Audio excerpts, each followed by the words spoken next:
आफ्नो लाइफ देखेर पनि मासला कहिले काहीँ त लास्ट झ्याउ लाग्छ यार क्रौ जिन्दगी भनेको यस्तै बितिरहेछ कि लाइफ त होइन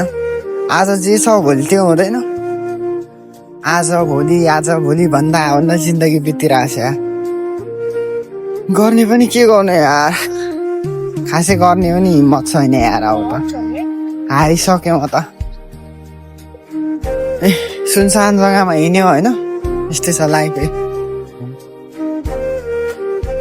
आज चाहिँ छुट्टी हो गइन्छ के गर्ने यार पैसा 1 रुपियाँ छैन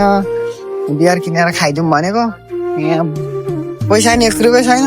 बिहान आएको उता डेटिङ बसिरहेको छ भ्यान्छ मलाई सानो जलाएन यार केही छैन होइन कहिले काहीँ जेलस फिल गराइहाल्छ होइन अब 2026सम्म लप्न परेको कतै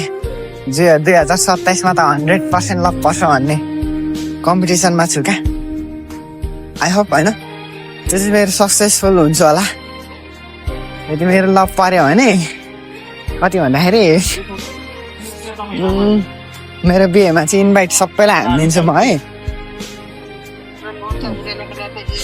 टेन्सन नगर्दा हुन्छ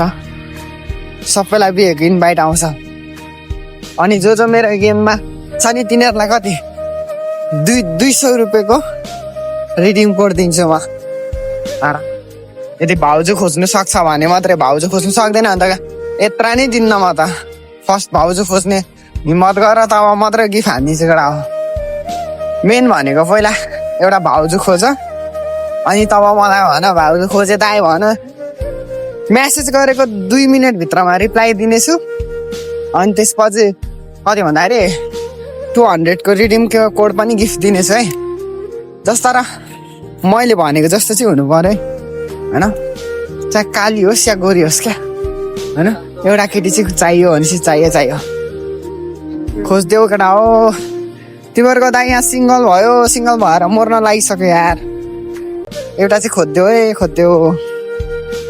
राति यहाँ आउनुपर्छ होइन झ्याप्पसँगले होइन अब बाटो मेरो त यो हो नि त हिँड्ने होइन